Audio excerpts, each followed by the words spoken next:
आज हम स्टूडेंट्स कर रहे हैं paper 2026 HSC chemistry composite PBA। इसमें ये वो पेपर है जो आप सॉल्व कर चुके हैं। ये पेपर हो चुका है। आपने जो इसका सलूशन किया है उसको आप इस सलूशन से कंपेयर कीजिएगा कि इसमें आपने क्या गलतियां की हैं और क्या ठीक किया है। तो इसका सलूशन हम स्टार्ट करते हैं। सबसे पहले क्वेश्चन नंबर 1 है। क्वेश्चन नंबर 1 को हम स्टार्ट करते हैं। क्वेश्चन नंबर 1 में हमें ये कहा जा रहा है कि आपको 2 सॉल्ट दिए गए हैं। एक कॉपर सल्फेट का सॉल्ट है, दूसरा अमोनियम कार्बोनेट का सॉल्ट है, और आपने ये बताना है कि आप इनको डिफ्रेंशिएट किस तरह करेंगे टेस्ट के ज़रिए। और वो टेस्ट उसने पूछे हुए हैं। सबसे पहला टेस्ट है कि सॉल्ट ए जो है ये हमारे पास है कॉपर सल्फेट, और ये पूछा गया है कि आप कॉपर सल्फेट का number 1 compound A was subjected to flame test, which colour of flame will be observed. यानी आप कॉपर सल्फेट का फ्लेम टेस्ट करते हैं तो आप कौन सा फ्लेम कलर ऑब्ज़र्व करेंगे। तो स्टूडेंट्स याद रखें, कॉपर सल्फेट का फ्लेम कलर होता है ब्लूइश ग्रीन। इसी तरह सेकंड क्वेश्चन पूछा गया है कि copper sulphate has blue colour and has water in it, what change in colour would occur if it is heated. ये पूछा गया है कि कॉपर सल्फेट जो है इसका एक्चुअली कलर जो होता है वो होता है ब्लू कलर। इसमें 5 वाटर मॉलिक्यूल्स प्रेजेंट होते हैं। अगर हम इसको गर्म करते हैं तो इसका 5 H2O यानी वाटर मॉलिक्यूल्स जो हैं वो इसमें से ख़त्म हो जाते हैं, और कॉपर सल्फेट जो हमें मिलता है इसका कलर चेंज हो जाता है, और ये कलर चेंज होकर ब्लू से वाइट में कन्वर्ट हो जाता है। यानी अगर 5 वाटर मॉलिक्यूल्स के साथ है तो इसका ब्लू कलर है, और अगर आप इसको गर्म करते हैं तो कॉपर सल्फेट वाइट कलर में कन्वर्ट हो जाता है। इसी तरह तीसरा टेस्ट है।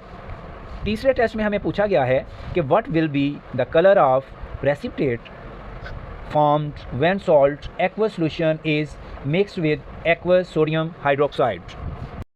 तीसरे क्वेश्चन का आंसर ये होगा कि जब हम कॉपर सल्फेट को सोडियम हाइड्रोक्साइड के साथ रिएक्ट करवाते हैं तो इससे बनता है कॉपर हाइड्रोक्साइड, और इससे बनेगा सोडियम सल्फेट। अब इसमें कॉपर हाइड्रोक्साइड जो है ये लाइट ब्लू प्रेसिपिटेट देता है, और यही चीज़ आपसे पूछी गई है। फिर इसके बाद टेस्ट बी के लिए कहता है जब सेकंड सॉल्ट आपको दिया जा रहा है तो उसका आपने जब टेस्ट करना है तो उसमें पहला क्वेश्चन पूछा गया है कि adding dilute HCl to solid salt B will evolve gas, identify the gas evolved. तो इसका जो बी पार्ट है, बी पार्ट का पहला क्वेश्चन, इसमें कार्बन डाइऑक्साइड गैस इवॉल्व होती है। फिर इसके बाद दूसरा सवाल पूछा गया है कि what will happen if the gas is passed through the lime water. अब सेकंड क्वेश्चन ये पूछा गया है कि अगर आप कार्बन डाइऑक्साइड को लाइम वाटर में से पास करते हैं तो इसमें क्या चेंज आती है। लाइम वाटर का फार्मूला होता है कैल्शियम हाइड्रोक्साइड CaOH4 तो इससे कैल्शियम कार्बोनेट बनता है और वाटर बनता है। अब कैल्शियम कार्बोनेट की वजह से इस लाइम वाटर जो है वो मिल्की कलर में कन्वर्ट हो जाता है। तो इस तरह हम ये कहेंगे कि कार्बन डाइऑक्साइड को जब लाइम वाटर में पास किया जाता है तो वो मिल्की कलर में कन्वर्ट हो जाता है ड्यू टू कैल्शियम कार्बोनेट। इसी तरह थर्ड इसका क्वेश्चन है। क्वेश्चन ये पूछा गया है थर्ड क्वेश्चन कि right chemical equation of reaction when ammonium carbonate reacts with the HCl। अच्छा, इसमें थर्ड जो है, थर्ड रिएक्शन में हमें पूछा गया है कि आप जब अमोनियम कार्बोनेट में HCl को पास करते हैं तो क्या रिएक्शन होता है। इसमें केमिकल रिएक्शन जो है ammonium carbonate NH4 CO3 plus HCl, जब हम इसको पास करते हैं तो इसमें हमारे पास अमोनियम क्लोराइड बनता है, इसमें वाटर बनता है और कार्बन डाइऑक्साइड गैस बनती है। अब इसको जब हम बैलेंस करते हैं तो हम गौर से देखें कि इसमें बैलेंस करने के लिए HCl के 2 से मल्टीप्लाई हो जाएगा। इसी तरह अमोनियम क्लोराइड जो है ये भी 2 से हो जाएगा और इस तरह आपकी इक्वेशन जो है ये बैलेंस हो जाएगी। अच्छा डियर स्टूडेंट्स, इसमें जो क्वेश्चन नंबर 1 है उसका थर्ड पार्ट, उसमें हमने इक्वेशन को बैलेंस नहीं किया। मैं ज़रा थोड़ा सा आपको पीछे लेकर जा रहा हूँ। इसमें इक्वेशन को ज़रा गौर से देखें कि ये इक्वेशन बैलेंस है या नहीं। मुझे लग रहा है कि ये बैलेंस नहीं है, क्योंकि इसमें हाइड्रोक्साइड के ये 2 जो हैं ये 2 मॉलिक्यूल हैं और इसमें हम सोडियम हाइड्रोक्साइड को अगर 2 से मल्टीप्लाई करते हैं तो ये इक्वेशन बैलेंस हो जाती है। अब हम आगे बढ़ते हैं क्वेश्चन नंबर 2 के लिए। क्वेश्चन नंबर 2 में हमें ये पूछा गया है कि आप ये बताएं कि a student determine the percentage purity of sodium carbonate by volumetric analysis 6 gram of the sample was dissolved in 1 decimetre cube of the solution. अब ये देखें 1 क्यूबिक डेसीमीटर जो है इसका मतलब होता है 1 लीटर। यानी क्वेश्चन नंबर 2 में इसका फर्स्ट पार्ट है जिसको हम ए पार्ट बोलेंगे। ए पार्ट में ये पूछा गया है कि name the indicator used in the titration. अब ये देखें टाइट्रेशन जो हो रही है ये अगेंस्ट 0.1 मोलर HCl के हो रही है। अब HCl और सोडियम कार्बोनेट के दरमियान ये टाइट्रेशन है। सोडियम कार्बोनेट क्योंकि वीक बेस होता है, इस वजह से इसमें जो इंडिकेटर इस्तेमाल होगा वो होता है मीथाइल ऑरेंज। ये स्टूडेंट्स याद रखिएगा, मीथाइल ऑरेंज। ये हमेशा जब वीक बेस एसिड से टाइट्रेट होता है, टाइट्रेशन होती है, तो हमेशा मिथाइल ऑरेंज को इस्तेमाल किया जाता है। इसी तरह इसका बी पार्ट जो है उसमें हमसे पूछा गया है कि what will be the colour change at the end point of the titration according to the indicator used in A. अब ये कहा गया है इसका बी पार्ट में हमें ये पूछा गया है कि अगर आप मिथाइल ऑरेंज इस्तेमाल कर रहे हैं तो फिर इसका एंड पॉइंट क्या आएगा। एंड पॉइंट इसका याद रखिएगा ये आता है येलो टू ऑरेंज रेड, ये इसका एंड पॉइंट होता है। और इसके बाद सी पार्ट है। सी पार्ट हमसे पूछा गया है कि आपने mean volume of HCl find out करना है। टेबल इसमें गिवन है, तो इसका सी पार्ट है। सी पार्ट में आपको ये समझाता हूँ, ये इस तरह आपने करना है। सी पार्ट में हमें ये पूछा गया है कि मीन वॉल्यूम ऑफ HCl कहता है ये आपने फाइंड आउट करना है। और इसके लिए आपने क्या करना है, टेबल ये गिवन है, टेबल में आप गौर से देखें सीरियल नंबर दिया हुआ है, इस पे फोकस करें जी। ये जो है ना ये सीरियल नंबर, इसमें initial reading, final reading, volume of HCl used. अब गौर से देखें कि इसमें क्या आता है, पहली रीडिंग है इनिशियल रीडिंग 0 और ये 10.1। तो वॉल्यूम जब हमने फाइंड आउट करना है तो वॉल्यूम के लिए हम 10.1 को 0 में से माइनस करेंगे, यानी फाइनल रीडिंग में से इनिशियल रीडिंग को माइनस करेंगे तो आपके पास आ जाता है वॉल्यूम ऑफ एसिड यूज्ड, ये आपके पास आ जाएगा 10.1। अब इसी तरह इनिशियल रीडिंग, दूसरी रीडिंग के लिए इनिशियल रीडिंग 10 है, फाइनल रीडिंग 20 है, तो आप इसको माइनस करते हैं फाइनल को इनिशियल में से, तो आपके पास क्या आ जाएगा 10। ये साथ आपने क्यूबिक सेंटीमीटर बार बार लिखने की कोई ज़रूरत नहीं है। अब थर्ड रीडिंग है 20 और फाइनल रीडिंग है 29.9। इट मीन्स कि ये आपके पास आ जाएगा 9.9। स्टूडेंट्स अगर 29.9 में से 20 को माइनस करें तो 9.9 आपके पास आ जाएगा। इस तरह मीन वॉल्यूम जो है इसके लिए आप लिखेंगे इधर mean volume is equal to आपके पास क्या आ गया 10.1 प्लस 10 प्लस 9.9। आपने इन तीनों वैल्यूज़ को प्लस करना है और 3 पे डिवाइड करना है। आप गौर से देखें अगर हम तीनों वैल्यूज़ को प्लस करते हैं तो ये कितना आपके पास आ जाएगा, यानी 10.1 है तो ये प्लस 10 20.1 प्लस 9.1 कितना आ गया 30 आ जाएगा। 30 डिवाइडेड बाय 3 तो आपके पास क्या आ जाएगा, इसको कैंसिल करें तो ये आपके पास क्या आ जाएगा 10, इधर आ जाएगा 10 क्यूबिक सेंटीमीटर।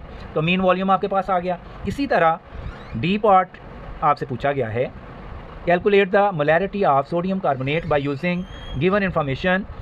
इसमें कुछ बायोडाटा गिवन है तो आपने इसमें मोलैरिटी फाइंड आउट करनी है। मोलैरिटी Na2CO3 की फाइंड आउट करनी है। अब मोलैरिटी ऑफ HCl याद रखिएगा, मोलैरिटी ऑफ HCl और Na2CO3 दोनों आप एक साइड पे लिख लें, Na2CO3 और दूसरा आप लिखेंगे HCl। अब गिवन डाटा है आपके पास मोलैरिटी ऑफ HCl। इसके लिए जब भी आपने स्टार्ट करना है तो आपने पहले रिएक्शन लिखना है और रिएक्शन में आप क्या लिखोगे Na2CO3 प्लस HCl, तो आपके पास आ जाएगा NaCl plus H2O plus CO2। तो इसको आप बैलेंस करें, बैलेंस करने के लिए आपके पास ये 2 आ जाएगा इधर और ये NaCl के साथ 2 आ जाएगा। अब ये आपका नंबर ऑफ़ मोल्स यानी N1 जो है ये आ जाएगा 1 मोल। इसी तरह HCl के लिए N2 ये आपके पास आ जाएगा 2 मोल्स। अब गौर से देखिएगा, जब हम सोडियम कार्बोनेट की बात करते हैं तो इसमें N1 जो है वो 1 मोल है। इसी तरह इसकी जो मोलैरिटी होगी सोडियम कार्बोनेट की वो आ जाएगी M1। तो हमारे पास आ जाएगा M1। ये सोडियम कार्बोनेट की मोलैरिटी जो है वो आपने फाइंड आउट करनी है और इसके आगे आ जाएगा क्वेश्चन मार्क। इसी तरह फिर तीसरी चीज़ इसमें हमें चाहिए वॉल्यूम। वॉल्यूम इसमें क्या है, वॉल्यूम भी V1 आ जाएगा, वो है आपके पास 10 क्यूबिक सेंटीमीटर। इसी तरह जब हम एसिड की बात करते हैं तो एसिड में N2 2 मोल्स है और मोलैरिटी इसमें आ जाएगी M2। और M2 आपके पास क्या है, आप ये क्वेश्चन में देखें कितनी मोलैरिटी गिवन है, 0.1 मोलर। अगर आप क्वेश्चन 2 को शुरू में देखें तो इसमें 0.1 मोलर गिवन है HCl का। और इसी तरह वॉल्यूम जो है, वॉल्यूम भी इसका कितना आपने फाइंड आउट किया है, अभी जो आपने C पार्ट में फाइंड आउट किया है वो आपके पास है 10 क्यूबिक सेंटीमीटर, 10 क्यूबिक सेंटीमीटर। अब इसमें हम फार्मूला यूज़ करेंगे M1 V1 ओवर N1, इसी तरह is equal M2 V2 over N2। Now you have to find out molarity M1, ये आप फाइंड आउट करना चाह रहे हैं। तो M1 आपके पास आ जाएगा M2 V2 ओवर N2, ये बेटा उसी तरह आ जाएगा। और यहाँ से ये N1 V1 उधर जाएगा, जब ये दूसरी साइड पे जाता है तो ये रेसिप्रोकल हो जाता है N1 ओवर V1। तो अब आपके पास आ जाएगा मोलैरिटी कितनी है आपकी M2 0.1 और V2 कितना है आपके पास 10, N2 कितना है ये 1 है और यहाँ पे N1 कितना है 1 और वॉल्यूम V1 कितना है ये 10 है। अब आपके पास इसको आप सॉल्व करते हैं तो सॉल्व करने से 10 से कैंसिल हो जाएगा, 0.1 1 से मल्टीप्लाई होता है तो ये आपके पास आ जाएगा सॉरी इसमें N2 जो है वो है 2 मोल्स, N2 2 मोल्स, N2 की जगह 2 आ जाएगा, यहाँ N2 की जगह 1 नहीं आएगा बल्कि 2 आ जाएगा, ये याद रखिएगा N2 2 है। अब यहाँ पे आपके पास आ जाएगा 0.1 डिवाइडेड बाई 2, जब आप डिवाइड करते हैं तो ये आपके पास आ जाएगा 0.05 मोल। ये आपके पास मोलैरिटी आ गई 0.05 मोल। ये आपका डी पार्ट हो गया। अभी हम आगे बढ़ते हैं क्वेश्चन नंबर 3 की तरफ। अच्छा जी, क्वेश्चन नंबर 3 की तरफ बढ़ते हैं आगे। क्वेश्चन नंबर 3 है, इसका ए पार्ट है।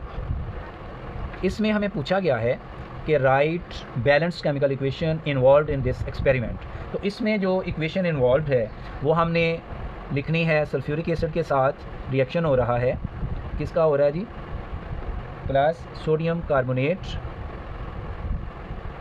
और इसमें प्रोडक्ट बन रहा है सोडियम सल्फेट और वाटर और कार्बन डाइऑक्साइड गैस। अब इसमें गौर से देखें, नंबर ऑफ़ मोल्स हैं इसमें 1 मोल और Na2CO3 ये भी नंबर ऑफ़ मोल्स यानी N2 आ जाएगा आपका 1 मोल।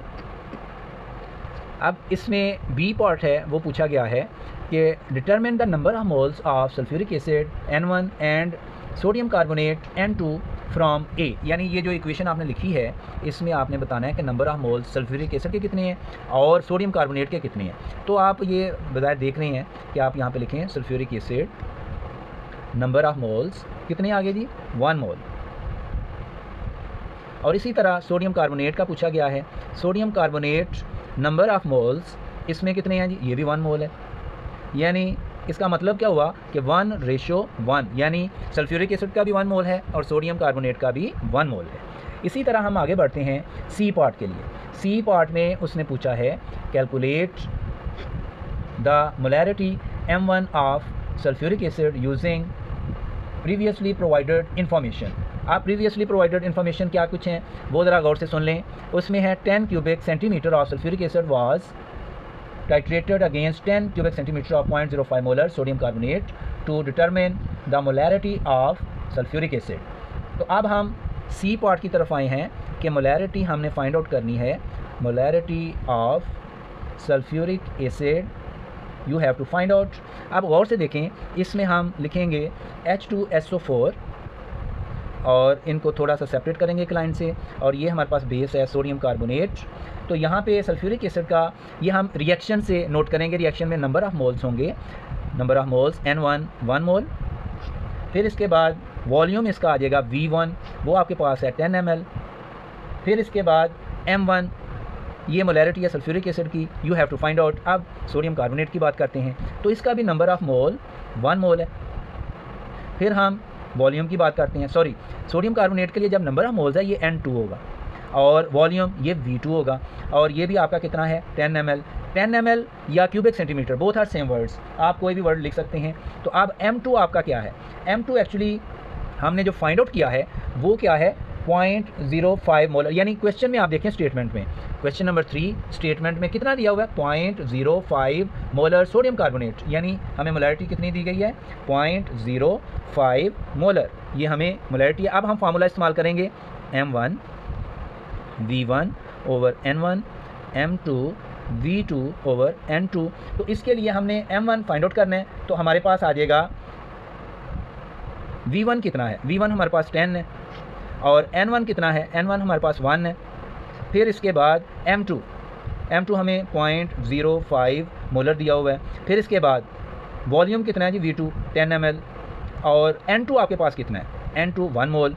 अब गौर से देखें कि ये जब हम लिखते हैं तो इसको हम M1 ये उसी तरह आ जाएगा 0.05 मल्टीप्लाइड 10 डिवाइडेड बाय 1। और ये चीज़ जब हम दूसरी साइड पे लेके जाते हैं तो ये रेसिप्रोकल हो जाता है, ये हो जाएगा 1/10। अब गौर से देखें कि 10 से कैंसिल, तो बाकी क्या रह गया, यानी 0.05 1 मल्टीप्लाई करते हैं तो क्या आ जाएगा 0.05 मोलर। अब मोलैरिटी इसकी कितनी आ गई है 0.05 मोलर। क्वेश्चन नंबर सी का आप रिज़ल्ट लिखेंगे, रिज़ल्ट में आप क्या मेंशन करेंगे, molarity of sulphuric acid is equal to 0.05 molar. अब इसका डी पार्ट है, डी पार्ट के लिए उसने हमसे कुछ बायोडाटा गिवन है और उस डाटा के हवाले से वो हमसे पूछ रहा है कि कहता है जी calculate the volume of sulphuric acid from C. कहता है जो आपने ये इसका इधर से निकाला है ना मोलैरिटी। अब आगे बढ़ते हैं, required to prepare 500 cubic centimetre 0.02 molar sulphuric acid. बेटा पहले इस बात को समझ लें, ये जो क्वेश्चन नंबर 3 का डी पार्ट है वो बड़ा टेक्निकल पार्ट है। इसमें हमने सी पार्ट में जो मोलैरिटी फाइंड आउट की है वो है 0.05 मोलर। अब हमें ये क्वेश्चन दिया जा रहा है कि आप इसको 0.02 मोलर में कन्वर्ट करें और उसका जो वॉल्यूम हो वो 500 ml आपने तैयार करना है। तो हमें कितना वॉल्यूम चाहिए, ये बड़ा टेक्निकल पार्ट है, इसको ज़रा गौर से समझिएगा। ये ज़रा गौर से समझने वाली बात है क्योंकि ये बहुत कम बच्चे हैं जिनको इस चीज़ की समझ है कि ये पार्ट कैसे करना है। इसमें हमें गौर से देखें, ये क्वेश्चन नंबर 3 का डी पार्ट है और डी पार्ट के लिए बेटा पहले देखें हमें गिवन मटेरियल क्या है, गिवन बायोडाटा क्या है। इसमें हमें जो स्टेटमेंट में दिया हुआ है वो है M1 0.05 मोलर। फिर इसके बाद M2 ये हमने कन्वर्ट करना है 0.02 मोलर में, यानी आपका जो सोल्यूशन है ना वो 0.05 मोलर ये आपने फाइंड आउट किया है। आपने कन्वर्ट करना है इसको 0.02 मोलर में और इसमें वॉल्यूम जो आपने बनाना है वो बनाना है 500 क्यूबिक सेंटीमीटर, 500 क्यूबिक सेंटीमीटर। तो क्वेश्चन ये है कि हमें कितना रिक्वायर्ड चाहिए वॉल्यूम, हम कितना उसका यानी 0.05 मोलर का जो हमारे पास सोल्यूशन है उसका हम कितना वॉल्यूम इस्तेमाल करें कि उसकी मोलैरिटी 0.02 मोलर हो जाए और उसका वॉल्यूम जो है वो 500 क्यूबिक सेंटीमीटर आपने तैयार करना है। तो बेटा बड़ा इजी है, इसको ज़रा गौर से समझिएगा। फार्मूला हम यूज़ करेंगे M1 V1 is equal to M2 V2। अब ये फार्मूला जब भी किसी सोल्यूशन को डाइल्यूट करना होता है तो उसके लिए फार्मूला इस्तेमाल होता है M1 V1 M2 V2। और जब आपने गौर करें इसमें N1 N2 नहीं लिखा हुआ, N1 N2 आपने उस वक्त इस्तेमाल करना है जब आपने मोलैरिटी फाइंड आउट करनी है। अभी हम क्या फाइंड आउट कर रहे हैं, वॉल्यूम।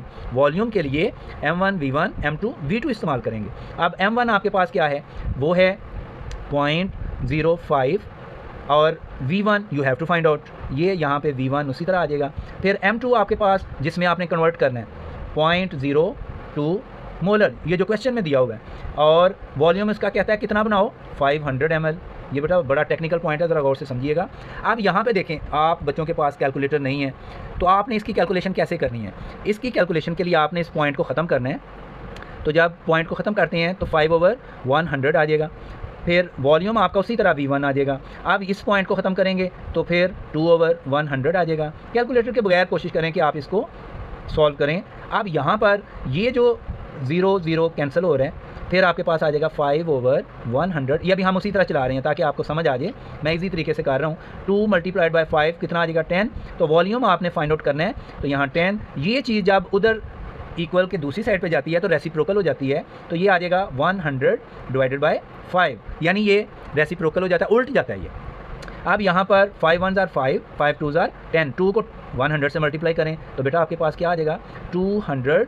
अब वॉल्यूम की यूनिट क्या होती है, क्यूबिक सेंटीमीटर। यानी रिज़ल्ट क्या हुआ हमारे पास कि हमें कितना वॉल्यूम चाहिए, हमें 200 क्यूबिक सेंटीमीटर वॉल्यूम चाहिए, जिससे हम ये कन्वर्ट करेंगे 0.05 मोलर को कितने में, 0.02 मोलर सॉल्यूशन में, और उसका वॉल्यूम कितना हम करेंगे 500 क्यूबिक सेंटीमीटर। यानी इसकी कैलकुलेशन आपने इस तरह शो करनी है। अच्छा बेटा, अभी हम आगे बढ़ते हैं क्वेश्चन नंबर 4 की तरफ। क्वेश्चन नंबर 4 में ये पूछा गया है कि write a balanced chemical equation for the reaction when ethanol reacts with iodine to make iodoform. अब इसका क्वेश्चन नंबर 4 का ए पार्ट है, यानी ए पार्ट के लिए आपने केमिकल रिएक्शन शो करना है। बेटा केमिकल रिएक्शन इसका कुछ यूँ होगा कि आपके पास इथाइल अल्कोहल है, इसको आप थोड़ा सा तोड़ कर लिख लें, ब्रेक करके लिख लें, CH3 CH2OH, ये इथाइल अल्कोहल है।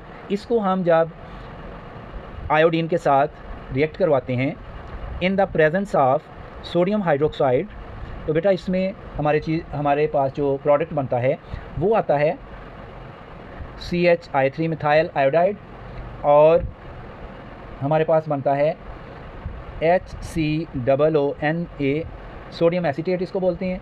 फिर इसी तरह प्लस सोडियम आयोडाइड बनता है, और इसी तरह हमारे पास 5 ये वाटर मॉलिक्यूल्स इसमें बनेंगे। जब हम इसको बैलेंस करते हैं तो बैलेंस करने के लिए ये देखें, ये आ जाएगा आपके पास I2, इसको आप बैलेंस करें 4, और ये आ जाएगा सोडियम हाइड्रोक्साइड के साथ 6 आ जाएगा। और ये मैं टाइम बचाने के लिए इसको कोशिश कर रहा हूँ कि आपको जल्दी से ये समझाऊँ ताकि ये बैलेंस आप बाद में प्रैक्टिस कर सकते हैं और ताकि टाइम की बचत हो। वीडियो लंबी हो रही है। अच्छा, अब हम इसमें आगे बढ़ते हैं। ये बेटा केमिकल रिएक्शन है जो ए पार्ट में हमें पूछा गया है। अब इसके बाद हमसे पूछा गया है कि जी आप ये बताएं कि बी पार्ट है, how can ethanol and methanol be differentiated by iodoform test. कहता है कि इसमें आप डिफ्रेंशिएट करें कि इथेनॉल और मिथेनॉल के साथ क्या फ़र्क पड़ता है, कौन सा प्रेसिपिटेट आता है। Support your answer based on observation of precipitate form. कहता है इसमें जो प्रेसिपिटेट बनता है उस बेस पे आपने हमें बताना है कि जी ये क्या इसमें फ़र्क आता है, आप किस तरह डिफ्रेंशिएट करेंगे। बेटा ये देखें, इथेनॉल से अगर हम करते हैं इथेनॉल, तो इससे जो प्रेसिपिटेट बनता है वो बेटा बनता है येलो प्रेसिपिटेट। कौन सा प्रेसिपिटेट बनेगा, येलो प्रेसिपिटेट। और येलो प्रेसिपिटेट इसमें से कौन सा आता है, ये वाला CHI3, ये CHI3 ये आपका येलो प्रेसिपिटेट आएगा। और अगर हम मिथेनॉल से करते हैं, मिथेनॉल से अगर हम ये टेस्ट करते हैं तो मिथेनॉल जो होता है no yellow precipitate, no yellow precipitate, यानी इसमें येलो प्रेसिपिटेट नहीं बनता है। अगर इथेनॉल से करेंगे येलो प्रेसिपिटेट आएगा, अगर मिथेनॉल से करेंगे तो no yellow precipitate. It means कि जब भी आइडोफॉर्म आपने एक्सपेरिमेंट करना है तो इथेनॉल से आप करेंगे। इसी तरह आगे हम बढ़ते हैं क्वेश्चन नंबर 5।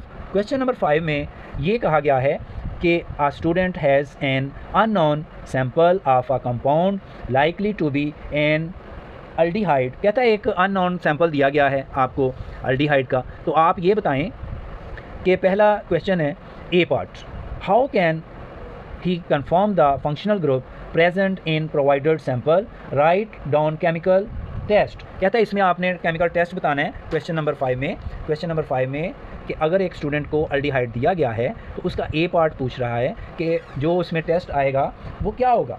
तो याद रखें बेटा, इसमें 2 टेस्ट जो आपने शो करने होते हैं। पहला टेस्ट जो है वो है Tollens test. Tollens test. Tollens test में क्या बनता है, silver mirror is formed, silver mirror is formed, इसमें सिल्वर मिरर बनेगा। इसका दूसरा टेस्ट होता है, दूसरे टेस्ट में कहता है कि दूसरा टेस्ट क्या आएगा, दूसरे टेस्ट में है फेहलिंग्स टेस्ट। बेटा याद रखें, फेहलिंग टेस्ट में brick red precipitate is formed. अगर ये आपके दो टेस्ट पॉजिटिव आते हैं तो समझ लें कि अल्डिहाइड इज़ कन्फर्म्ड। फिर इसके बाद क्वेश्चन नंबर 5 का बी पार्ट हमसे पूछा जा रहा है। बी पार्ट में कहता है cinnamic acid is an unsaturated carboxylic acid, how it can be confirmed that it is unsaturated by using KMnO4 solution. कहता है सिनामिक एसिड जो है ये अनसैचुरेटेड है, आपने ये बताना है कि KMnO4 सोल्यूशन का जब हम रिएक्ट करते हैं तो आपको कैसे पता चलेगा कि ये अनसैचुरेटेड है। तो बेटा इसके लिए गौर से देखें, इसका एक टेस्ट होता है कि जब हम KMnO4 को सिनामिक एसिड से रिएक्ट करवाते हैं तो फिर क्या होता है कि ये KMnO4 सोल्यूशन का कलर जो है वो डीकलोराइज कर देता है। इसको अब हम लिखेंगे कैसे, लिखेंगे हम इस तरह, unsaturated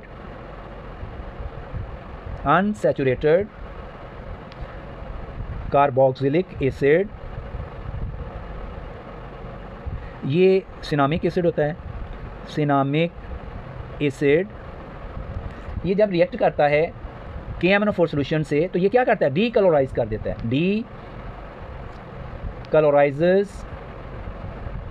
डीकलोराइजेस purple colour of KMnO4 solution. ये बेटा याद रखिएगा।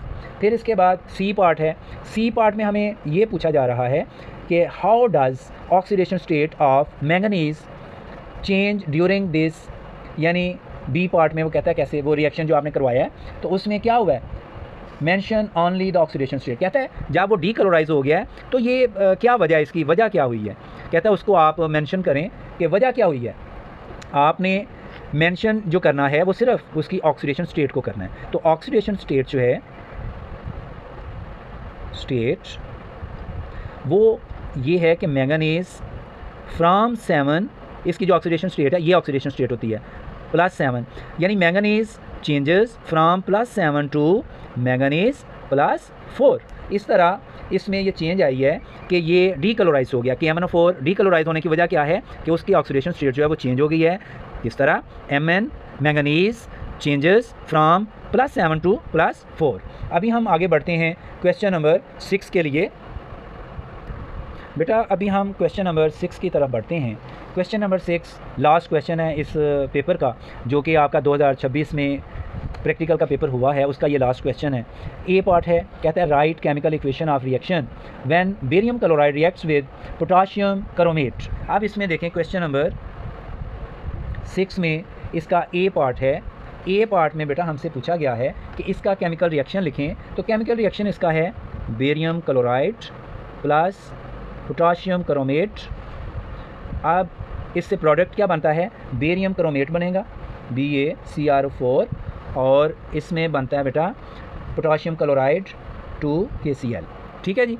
अब इसके बाद हमें पार्ट बी में पूछा गया है कि determine the mass of barium ion in a sample of 2 gram of barium chromate. तो बेरियम का नीचे उसने एटॉमिक वेट दिया हुआ है, क्रोमियम का दिया हुआ है और ऑक्सीजन का दिया हुआ है। तो बेटा बी पार्ट के लिए हम आगे बढ़ते हैं। बी पार्ट इसका जब हम करते हैं तो बी पार्ट के लिए मैस जब आपने इसकी फाइंड आउट करनी है तो सबसे पहले मोलर मैस आपने फाइंड आउट करनी है, molar mass of barium chromate. Barium chromate की जो मोलर मैस है वो आपके पास आ जाएगी 137.33। ये मोलर मैस आपके नीचे गिवन है, वहाँ से आप लिख सकते हैं।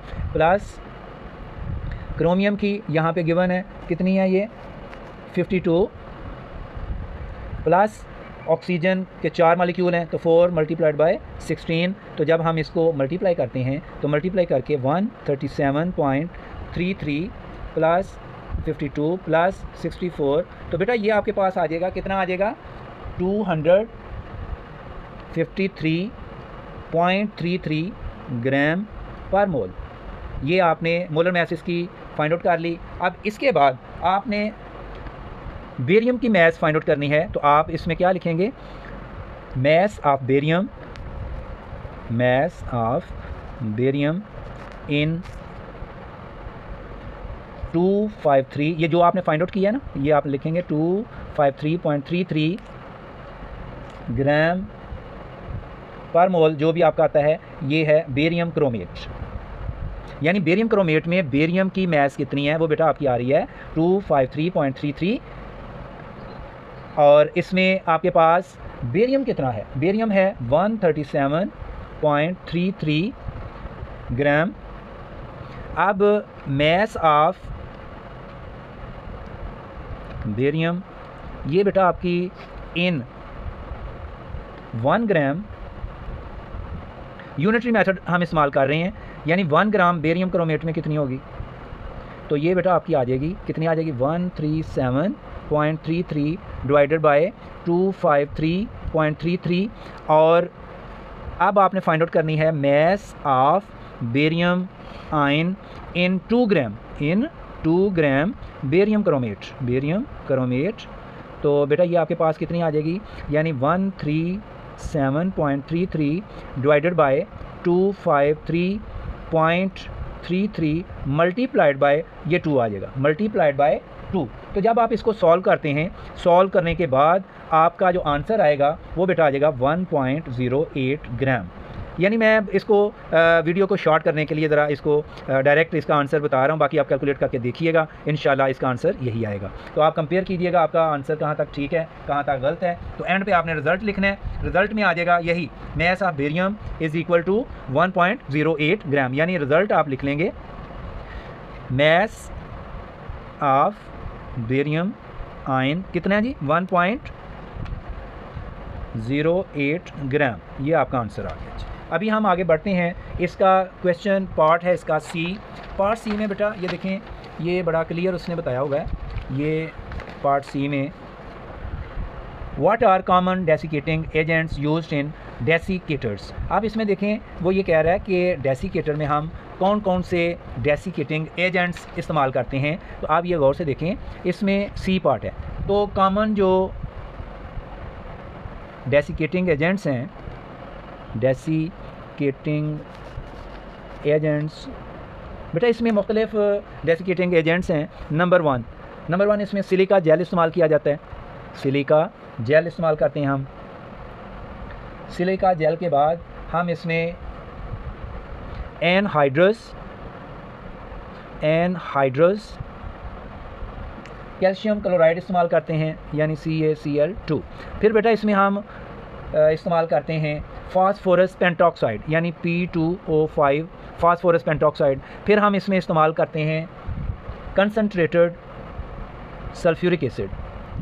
इन चारों में से कोई एक भी आपने लिखा है तो बेटा आपका जवाब दुरुस्त है। आप इन चारों को भी लिखते हैं तो फिर भी ठीक है, लेकिन उसने सिर्फ एक डेसिकेटिंग एजेंट का नाम पूछा है, तो आप इनमें से कोई एक लिखें तो आपके पूरे नंबर आएंगे। आप इन तमाम सवालों को अच्छे तरीके से कंपेयर कीजिएगा। अगर आपने ये इस तरीके से परफॉर्म किया, लिखा है, तो इंशाल्लाह you will get 30/30 marks, full marks आप गेन करेंगे। और आप मेरे इस चैनल को सब्सक्राइब करें ताकि आइंदा भी आपको इस तरह के जितने भी मॉडल पेपर्स या बोर्ड एग्ज़ाम पेपर्स हैं वो इंशाल्लाह मैं आपको सॉल्व करके बताता रहूँगा ताकि आपका फ़ायदा हो। अब मैं आपसे इजाज़त चाहता हूँ। अल्लाह हाफिज़।